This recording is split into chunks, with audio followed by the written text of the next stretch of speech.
السلام علیکم ورحمۃ اللہ وبرکاتہ۔ جی تو رمضان کا مہینہ بس آنے ہی والا ہے، اور جیسا کہ ہم سب جانتے ہیں یہ کوئی عام مہینہ نہیں ہے۔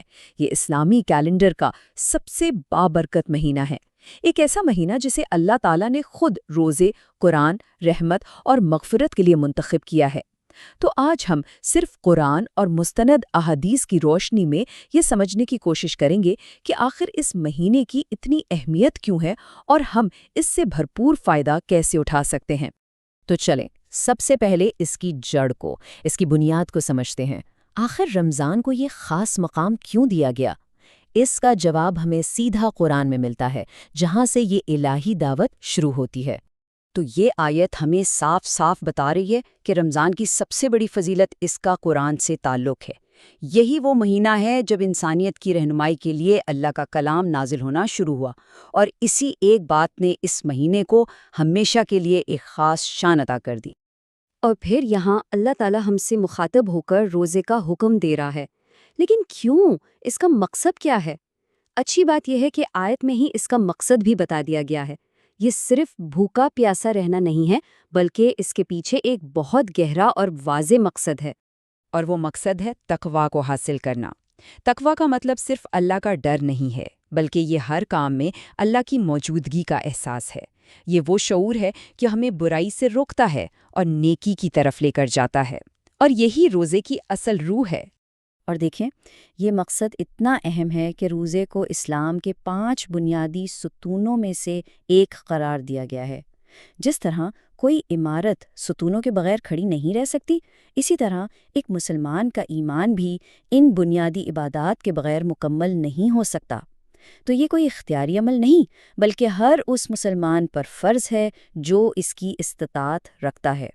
جب ہم اس بنیاد کو سمجھ لیتے ہیں تو پھر یہ دیکھنا آسان ہو جاتا ہے کہ یہ مہینہ رحمتوں اور انعامات کا ایک نہ ختم ہونے والا سلسلہ کیوں ہے۔ تو آئیے دیکھتے ہیں کہ اللہ نے روزہ رکھنے والوں کے لیے کیا خاص انعامات رکھے ہیں۔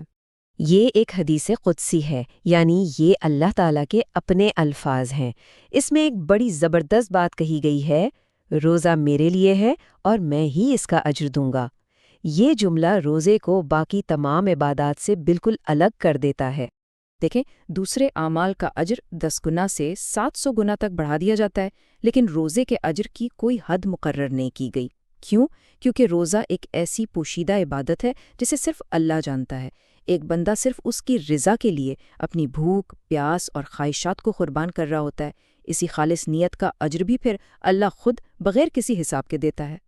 یہ مہینہ صرف بے حساب اجر ہی نہیں دیتا، بلکہ یہ ہمارے ماضی کے گناہوں سے مکمل صفائی کا بھی ایک موقع ہے۔ حدیث میں 2 شرطیں ہیں، روزہ ایمان کے ساتھ اور ثواب کی نیت سے رکھا جائے۔ یہ بالکل ایک ریسیٹ بٹن کی طرح ہے جو ہمیں ایک پاک صاف نئی شروعات کا موقع دیتا ہے۔ اور روزے کی حفاظتی طاقت کا اندازہ اس حدیث سے لگائیں۔ اللہ کی رضا کے لیے رکھا گیا صرف ایک روزہ جہنم کی آگ سے 70 سال کی مسافت تک دور کر دیتا ہے۔ اب ذرا تصور کریں کہ پورے مہینے کے روزوں کا کیا مقام اور کیا اجر ہوگا۔ ان تمام ذاتی انعامات کے ساتھ ساتھ رمضان میں ایک اور بہت خاص بات ہوتی ہے، اور وہ یہ کہ پوری کائنات کا روحانی ماحول ہی بدل جاتا ہے۔ یہ صرف ہمارے اندر کی تبدیلی نہیں ہے، بلکہ اللہ کی طرف سے ماحول کو ہی عبادت کے لیے اتنا سازگار بنا دیا جاتا ہے جو تبدیلی کے لیے ایک سنہری موقع بن جاتا ہے۔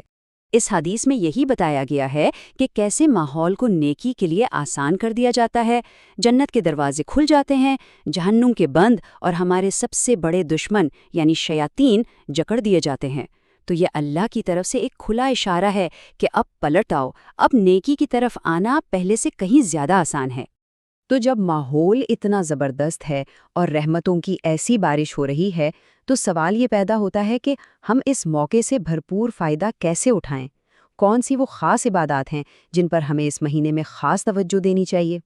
رمضان کے اندر ایک ایسی رات چھپی ہوئی ہے جو اس مہینے کی تمام برکتوں کا نچوڑ ہے۔ اسے کہتے ہیں لیلۃ القدر، یعنی قدر و منزلت والی رات۔ 1000 مہینے یعنی 83 سال سے بھی زیادہ عرصہ۔ اس کا مطلب یہ ہے کہ اس ایک رات میں کی گئی عبادت ایک پوری زندگی کی عبادت سے بھی زیادہ قیمتی ہے۔ یہ اللہ تعالیٰ کا اس امت کے لیے بہت بڑا تحفہ ہے۔ اور اللہ کے رسول صلی اللہ علیہ وسلم نے ہمیں اس انمول رات کو پانے کا طریقہ بھی بتا دیا ہے۔ ہمیں اسے رمضان کی آخری 10 راتوں میں، خاص طور پر طاق راتوں میں تلاش کرنا ہے اور کثرت سے یہ دعا مانگنی ہے جو معافی اور درگزر کی سب سے بہترین دعا ہے۔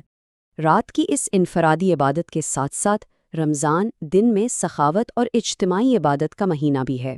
نبی اکرم صلی اللہ علیہ وآلہ وسلم کا معمول تھا کہ وہ اس مہینے میں سب سے زیادہ سخی ہو جاتے تھے، اور راتوں کو تراویح کی نماز کا اہتمام ہوتا تھا، جو اس مہینے کی ایک اور بہت ہی خوبصورت روایت ہے۔ اچھا، ان تمام عبادات اور فضیلتوں کو حاصل کرنے کے لیے یہ جاننا بھی تو ضروری ہے کہ روزے کے عملی احکام کیا ہے، تاکہ ہماری محنت ضائع نہ ہو اور ہمارا روزہ صحیح طریقے سے ادا ہو۔ اسلام آسانی کا دین ہے اور اللہ کسی پر بھی اس کی طاقت سے زیادہ بوجھ نہیں ڈالتا۔ اسی لیے شریعت نے ان لوگوں کے لیے واضح چھوٹ رکھی ہے جن کے پاس روزہ نہ رکھنے کی کوئی شرعی وجہ ہو، جیسے کوئی بیمار ہے یا سفر میں ہے۔ یہ وہ اہم چیزیں ہیں جن سے دن کے وقت جان بوجھ کر پرہیز کرنا ضروری ہے۔ اگر ان میں سے کوئی کام ہو جائے تو روزہ ٹوٹ جاتا ہے۔ ان میں کھانا پینا اور دیگر جسمانی تعلقات شامل ہیں۔ اس حدیث سے اندازہ ہوتا ہے کہ بغیر کسی شرعی عذر کے جان بوجھ کر ایک روزہ چھوڑ دینا کتنا سنگین معاملہ ہے۔ اس ایک دن کے نقصان کی تلافی پوری زندگی کے روزے رکھ کر بھی نہیں کی جا سکتی۔ یہ بات ہمیں روزے کی اہمیت کا احساس دلاتی ہے۔ لیکن کیا روزہ صرف صبح سے شام تک کھانے پینے اور کچھ دوسری چیزوں سے رک جانے کا ہی نام ہے، یا اس کا کوئی اس سے بھی گہرا مقصد ہے؟ یہ حدیث روزے کی اصل روح کو بالکل واضح کر دیتی ہے۔ اگر کوئی شخص روزہ رکھ کر بھی جھوٹ بولنا اور غلط کام کرنا نہیں چھوڑتا تو اللہ کو اس کے بھوکا پیاسا رہنے کی کوئی پرواہ نہیں۔ اصل مقصد صرف پیٹ کا روزہ نہیں، بلکہ زبان، آنکھ، کان اور پورے کردار کو گناہوں سے بچانے کا نام روزہ ہے۔ تو آخر میں رمضان ایک الہی دعوت ہے۔ یہ صرف ایک مہینے کا معاملہ نہیں، بلکہ یہ پوری زندگی کو بدلنے کا ایک موقع ہے۔ اس مہینے میں داخل ہونے سے پہلے ہمیں اپنے دلوں کو تیار کرنا ہوگا، سچی نیت کے ساتھ توبہ کر کے اور دوسروں کے لیے اپنے دل کو صاف کر کے، تاکہ جب ہم اس بابرکت مہینے سے نکلیں تو ایک بدلے ہوئے اور بہتر انسان ہوں۔